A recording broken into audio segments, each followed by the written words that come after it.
ये क्या कर रहे हो? उठो उठो।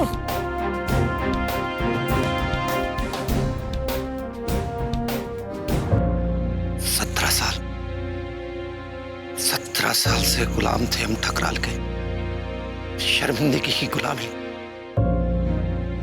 आपके कारण हमको मुक्ति मिली। हम आपसे मिलकर आपको धन्यवाद देना चाहते थे। आपने हमें नया जीवन दिया।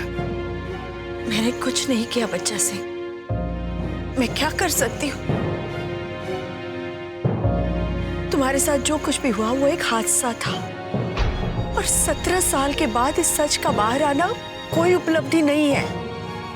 मुझे बहुत बुरा लग रहा है इस बात का कि इंसाफ में बहुत देर हुई, और मैं इसका कोई श्रेय नहीं ले सकती। आप ऐसा ना कहिए। आप ही के कारण तो ये सब शुरू हुआ है। रचना को देने वाली ताकत आप ही जो है, और अब अन्नू को भी तो आप ही सिखाएंगी। मुझे तो लगता है मेरा किसी भी चीज से जुड़ जाना ही उसे शापित कर देता है। मेरे पिता की हत्या हुई, मेरी बहन मारी गई, और अब रचना। मैं उसे लड़ना सिखाना चाहती थी, लेकिन देखो ना क्या हो गया। नहीं, अब मैं किसी और की जिंदगी दांव पर नहीं लगाना चाहती। नहीं। आप इसे ऐसे क्यों देखती हैं? अरे रचना को तो आप ही ने लड़ना सिखाया ना, और हम सबको गर्व है उस पर। रचना मरी नहीं है, बल्कि शहीद हुई है, और हम सबको उसकी शहादत को याद रखना पड़ेगा। और आप तो रचना की गुरु थी। जिस प्रकार से चंद्रगुप्त का गुरु चाणक्य था, लेकिन आर्य चाणक्य ने चंद्रगुप्त के बाद किसी को अपना शिष्य नहीं बनाया था। हाँ, चाणक्य की लड़ाई चंद्रगुप्त के बाद खत्म हो गई थी, लेकिन हमारी लड़ाई खत्म नहीं हुई है। हमारी लड़ाई जारी है। हमें आपकी जरूरत है। और वैसे भी ठकराल को आपसे ज्यादा कोई नहीं जानता है। तुम जानते हो बच्चा सिंह, मैं तो बस उस केशव को जानती हूँ जिसे मैं 17 साल पहले छोड़ आई थी। उस केशव से वो ठकराल कैसे बना, इसका रहस्य सिर्फ तुम जानते हो। उसके दिमाग में क्या क्या चलता रहता है, ये तुमसे ज्यादा और कोई नहीं जानता। मैं सच कह रही हूँ। क्या बात है बच्चा सिंह?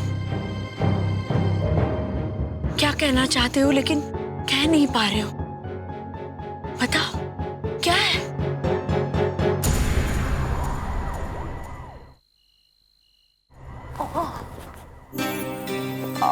मेरा पैर। अनु, आजा बेटा, गर्म पानी में पैर रख दे, आराम हो जाएगा। बिल्कुल ठीक हो जाएगी। वाह, थैंक यू मॉम। आपको कैसे पता मेरे को इसकी जरूरत थी? मुझे सब पता है, सुनती रहती हूँ तुम लोगों के बारे में। कितना भागते हो इधर उधर आजकल, कितना कुछ करते हो एक दिन में। हाँ, भाग तो बहुत रहे हैं, लेकिन काम कितना हो पा रहा है ये मुझे नहीं पता। रचना के मामले में अभी तक कुछ नहीं हुआ है। आदर्श बोस को एक मेल भेजा था, उसका आज तक रिप्लाई नहीं आया। इतने दिन हो गए। मेरी बच्ची, इतने कम समय में तुम इतने लोगों की जिंदगी बदल रही हो, ये क्या कम है? चल आजा। क्या हुआ?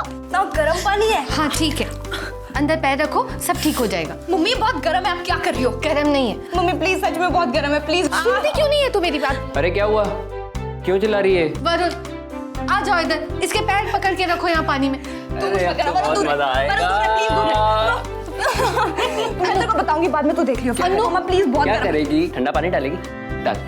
मैं इतना चिल्लाऊंगी पूरा मोहल्ला जल। भगवान, ये लड़की इतनी बड़ी हो गई फिर भी सुनती नहीं है। पापा! अनु,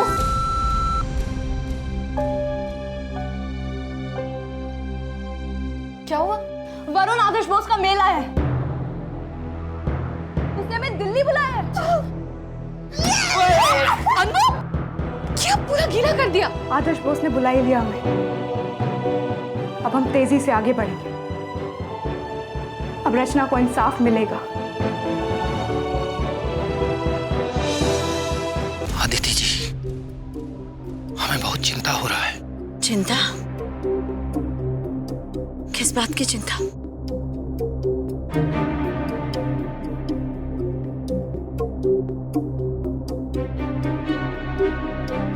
सब कुछ बहुत शांत है, अजीब सा, चुपचाप। बहुत दिनों से ठकराल ने कुछ होने नहीं दिया और ना ही कुछ किया। सब चीजों को वो खुला छोड़ दिया है। अन्नू को भी उन्होंने खुली छूट दे रखी है। इसी बात का हमको डर लग रहा है कि अब जरूर कुछ बड़ा होने वाला है जिसे ना हम समझ पा रहे हैं। सिर्फ इसे ठकराल ही जानता है, लेकिन होगा बहुत बुरा, बहुत बुरा।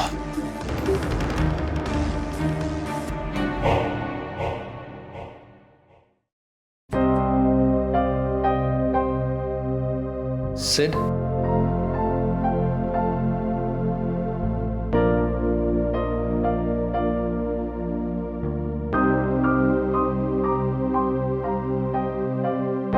अरे तुम लोग कैसे भाई? हम सब तो ठीक है, लेकिन हमें लगा तुम बीमार हो, इसलिए काफी दिन से मिल नहीं रहे हो। लेकिन तुम तो बिल्कुल ठीक लग रहे हो। तबीयत ठीक है हमारी, लेकिन किसी जरूरी काम में फंस गए थे। आदर्श बोस का मेल आया है, हम लोगों को दिल्ली बुलाया है मिलने के लिए।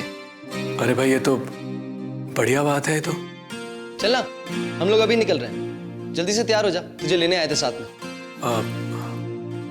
नहीं वो मैं क्या हुआ सिड? नहीं, कुछ नहीं, ऐसी कोई बात नहीं है। दरअसल वो अब तुम लोग निकलो, मैं आ नहीं पाऊंगा। अरे क्या नहीं आ पाऊंगा? चलना यार, कपड़े बदल और चलते हैं साथ में। और क्या यार, अब तो तेरी चोट भी ठीक हो गई है। तू साथ चलेगा तो अच्छा लगेगा। चलना यार। अच्छा तो हमें भी बहुत लगेगा, लेकिन इस वक्त थोड़ा। सिर्फ तुम ठीक से क्यों नहीं बता रहे क्या काम है तुम्हें? ऐसा लग रहा है कि तुम हमसे बचना चाहते हो। रहने दो वरुण, हमें इतना बड़ा और जरूरी मौका मिला है और ये साथ नहीं आना चाहता। हमें समझ जाना चाहिए कि इसकी नजरों में इस सब का क्या मतलब है। मोहित की तरह इसे भी यही लगता है कि इस लड़ाई में कुछ भी नहीं बचा है। जब तक रचना जिंदा थी तब तक ये उसी के दोस्त थे। अब कोई फर्क नहीं पड़ता इन्हें। सिड, ऐसा ही है क्या? तुम सच में अलग होना चाहते हो? अब ऐसी कोई बात नहीं है, लेकिन हम सोचते हैं कि कुछ दिन हम तुम लोगों से दूरी रहें तो अच्छा होगा। देख लिया, कहा था ना मैंने। चलो यहां से।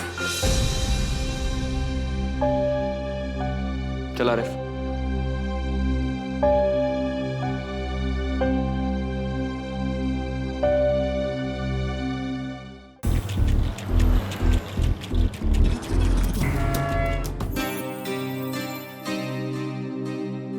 वेल, आप लोगों ने मुझे जो भी कुछ दिया वो मैंने पढ़ा। आप लोगों के सारे दावे, पिछले 1-1.5 साल में हुई घटनाएं, क्या ये सब सच है? यस सर, उस चिट्ठी का एक एक शब्द सच है। तो क्या आप अंत तक लड़ने के लिए तैयार हैं?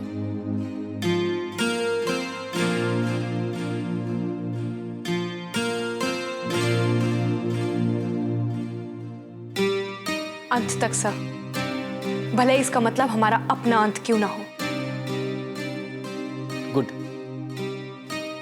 तो अब आगे कैसे बढ़ना है इसके बारे में मैं आपको बताऊंगा, लेकिन आप लोगों को कानून को साथ में लेकर चलना होगा, जैसे मैं बताऊं। सबसे पहले तो बस इस बात का ख्याल रखना कि मैं आप लोगों को मदद कर रहा हूं, वो किसी को कानों कान खबर ना हो। मैं भी इस बात का ख्याल रखूंगा, और हो सकता है कि मुझे कुछ सवाल पूछे जाएं तो मैं भी बताने से साफ इनकार कर दूंगा। और हाँ, यह भी हो सकता है कि किसी आम सभा या फंक्शन में मैं आप लोगों पे सवाल उठाऊं। कुल मिलाकर आप लोगों का यहां आना और अब हमारे बीच जो भी कुछ बात होने वाली है वो एक राज ही रहेगी। इस बात का वादा आप लोगों को मुझसे करना होगा। I'm really sorry to ask, but क्या आप किसी चीज से डर रहे हैं? मतलब मैं समझी नहीं सर, आप हमारे साथ खुलेआम इस लड़ाई में क्यों नहीं जुड़ सकते? सर हम सही हैं। मैं तुम्हारा जोश समझ रहा हूं, मैं भी चीजें बदलना चाहता हूं, लेकिन ऐसे अचानक नहीं और इस तरह से तो बिल्कुल भी नहीं। जब कोई काम खुलेआम होता है तो इसका मतलब यह है कि आप एक खिड़की खुली रख के सो रहे हो। हमला कभी भी हो सकता है और मैं जिस जगह हूं मैं ये रिस्क नहीं ले सकता, इसलिए आपका काम होगा पर थोड़ी सफाई से। लेकिन सर अगर आप जैसे नेता ही हमारे साथ नहीं देंगे तो फिर बाकी जनता को कैसे भरोसा होगा कि वो भी बिना डरे लड़ सकते हैं अपने हक के लिए? बैठो। राजनीति जोश का नहीं, शक्ति के संतुलन का नाम है। मुझे बहुत कुछ देखना पड़ता है। एक गलत कदम और हजारों छोटे छोटे ज्वालामुखी पैदा हो सकते हैं। मुझ पे भरोसा रखो, मैं हर चीज पे नजर रखूंगा, पर पर्दे के पीछे से। अनुज जैसे दिवाकर साहब करते हैं। सर हमारे एसपी हैं, वो जब से ठकराल के हमले से बचकर बाहर आए हैं तब से छुप रहे हैं, लेकिन छुपकर भी हमारी मदद कर रहे हैं। फिलहाल वो दयाल साहब की सिक्योरिटी में गार्ड है। That's good. इसका मतलब आप लोगों के साथ अच्छे लोग हैं।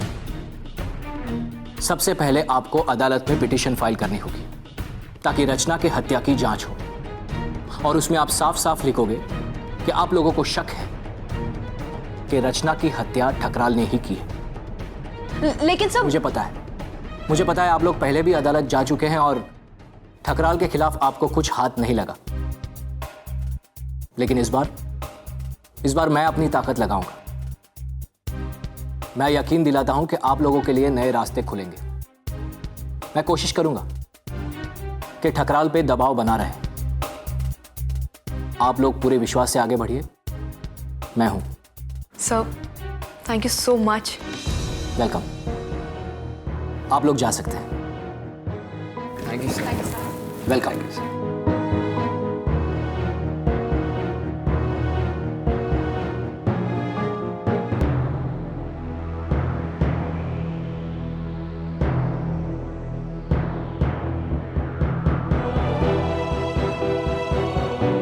सर रचना हमेशा कहती थी कभी हार मत मानना, क्योंकि जब हमें लगता है कि सब कुछ खत्म होने जा रहा है तभी कोई बहुत बड़ा सरप्राइज आ जाता है। आज हमें समझ में आ रहा है कि इस बात में कितनी सच्चाई है। जब हमारे साथ वाले भी हमारा साथ छोड़ के जा रहे हैं, उस वक्त में आप जैसा इंसान जिसे हम जानते तक नहीं है इतनी मदद कर रहा है, हम कभी नहीं भूल पाएंगे सर, कभी भी नहीं। अगर आपको कोई सबूत मिले तो मुझे खबर करना। सर हमारे पास बहुत बड़ा सबूत था, पोस्टमार्टम का वो खोया हुआ पेज, लेकिन ठकराल ने उसे भी मिटा दिया। अब पता नहीं कोई सबूत है भी या नहीं। शुक्रिया सर, हम चलते हैं। ओके।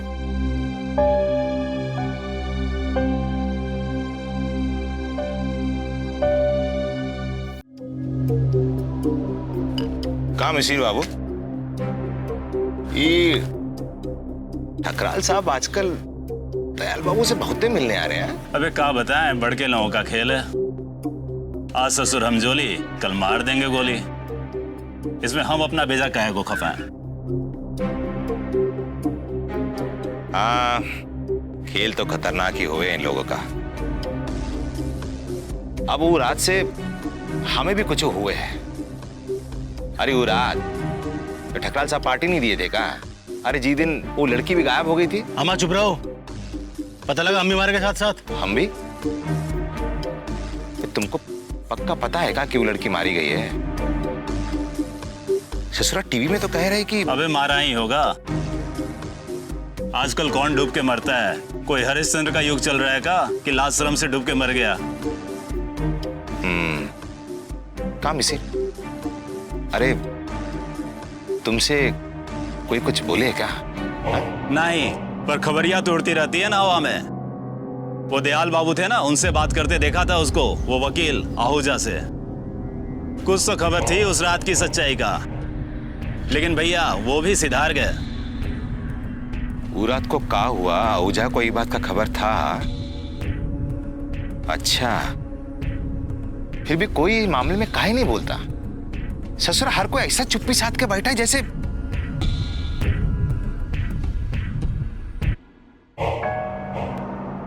अरे अगर किसी को सच जानने की इतनी ही कुलबुली होती है तो वो पूछता क्यों नहीं कि आहूजा साहब का फोन कहाँ गया? फोन? कहा था उसके फोन में ऐसा? अरे बोलो कहा था? आहूजा साहब का फोन कहीं चला गया। सुना उसके फोन में कुछ टॉप सीक्रेट था। ओह, लेकिन अरे दयाल बाबू आ गए भाई। ये तो बहुत अच्छी खबर है। लगता है शायद अब धीरे धीरे सब कुछ रास्ते पे आ रहा है। हाँ, इतने दिन बाद ऐसा लग रहा है जैसे हमारी किस्मत पलटने वाली है। हाँ, लेकिन अभी समस्या ये है कि वो फोन हमें कहां से मिलेगा, और मुझे पूरा यकीन है कि उसमें जरूर कोई बहुत बड़ा सुराग है। आदर्श बोस ने कहा था कि अगर कोई बहुत बड़ा सबूत मिल जाए तो सब कुछ ठीक हो जाएगा। और अगर उस फोन में सबूत है तो ठकराल की बहुत जल्दी छुट्टी हो जाएगी। अब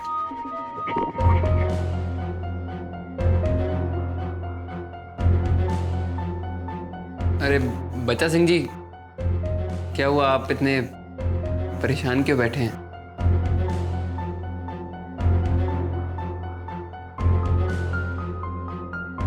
तुम लोग ठकराल को कभी हल्के में मत लेना। उसे पत्थर फोड़कर बाहर आने की आदत है। बहुत शातिर दिमाग का आदमी है वो, बहुत चालाक है। अगर वो इतना ही चालाक है तो उसे ये भी पता होगा कि हम उसके खिलाफ क्या प्लानिंग कर रहे हैं। और अगर उसे पता है तो वो हमें रोक क्यों नहीं रहा? वही तो, वो इतना सब आसानी से होने दे रहा है, यही तो सबसे बड़ी चिंता का बात है। लेकिन आप ऐसा क्यों बोल रहे हो कि वो सब कुछ होने दे रहा है? हो सकता है उसे लग रहा हो कि हम बीच में अटके हुए हैं, या उसे कैसे पता हम कुछ कर रहे हैं? उसे ये पता है कि हम अभी जिंदा हैं और तुम सबके साथ में हैं। इससे ये कैसे साबित होगा कि वो जानबूझकर चुप है? सबसे बड़ी बात तो ये है कि ठकराल कभी भी जो उसे धोखा देता है कभी नहीं छोड़ता उसे, और हम अभी तक जिंदा हैं। इससे बड़ा और सबूत क्या हो सकता है? लेकिन ऐसा हो सकता है कि उसके हाथ में अभी उतनी चीजें ना हो। आदर्श बोस ने हमें कहा था ना कि वो हमारी चुपकर मदद करेगा। हो सकता है उसने कुछ ऐसा किया हो जिससे ठकराल चुप बैठा हो। ये बात तो है कि कोई ठकराल को पसंद नहीं करता, सब बस मौका ढूंढते हैं उसे दबाने का। ठकराल अगर ये ताकतवर है तो इसके दुश्मन भी ताकतवर है। इनफैक्ट मुझे तो लगता है कि ये सीएम दयाल है ना, ये भी दोस्त नहीं ठकराल का। मुझे पूरा भरोसा है कि अब ठकराल एकदम अकेला होगा, दबा हुआ कोने में अपने पापों के बोझ के तले। बस मैं इतना चाहती हूं कि उस वक्त मैं वहां रहूं, उसे टूटा हुआ देखने के लिए, पागल होता हुआ देखने के लिए, एकदम सड़क के बीमार कुत्ते की तरह। और मुझे पूरा भरोसा है कि उसके अंत की शुरुआत हो चुकी है।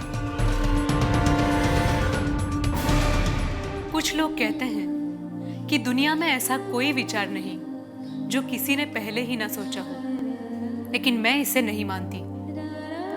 हमारे जीने का एक एक पल, हमारे मन में उठता एक एक एहसास एक नया विचार ही तो है। ऐसा विचार जिसका जन्म ही हमारे सोचने से हुआ है। ऐसा विचार जो अनूठा है, क्योंकि हम हर पल अनूठे हैं। जब भी कोई आपको दबाए या कहने की कोशिश करे कि आप साधारण हैं, तो खुद को ये बात याद दिलाइए, खुद से कहिए सितारों की जगमगाहट धुंधला जाती अगर इसमें आपके विचारों का चार चांद ना लगा होता। इस पूरे ब्रह्मांड में थोड़ी सी कमी रह जाती अगर आप यहां नहीं होते।